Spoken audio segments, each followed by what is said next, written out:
Hi hello friends, இப்போ நான் இந்த வீடியோவில் உங்களுக்கு ஒரு சின்ன டிப்ஸ் சொல்ல போகிறேன்.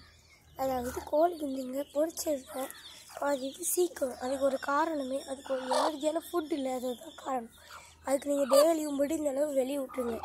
என்கிட்ட 20 குஞ்சு பொரிச்சதுங்க, 20 முட்டை வச்சாங்க. அதில் 15 குஞ்சு பொரிச்சது.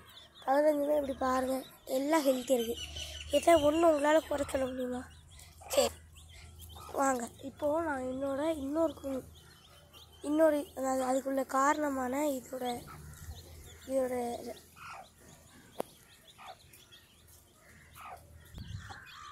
இந்த முட்டை பொரிக்கிறதுக்கான காரணத்தை நான் சொல்லுறேன். ஏன்னா இந்த கோழி வந்து முட்டையோட போது 8 முட்டை தாங்க விட்டுச்சு மொத்தமே.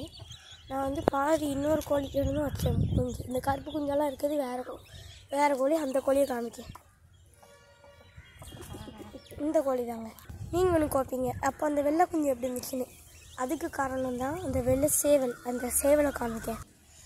இதாங்க அந்த சேவல். சரி ஃப்ரெண்ட்ஸ், பாய்.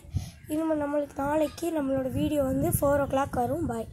இது தவிரமான எதுவும் டவுட் இருந்துச்சுன்னா கமெண்ட்டில்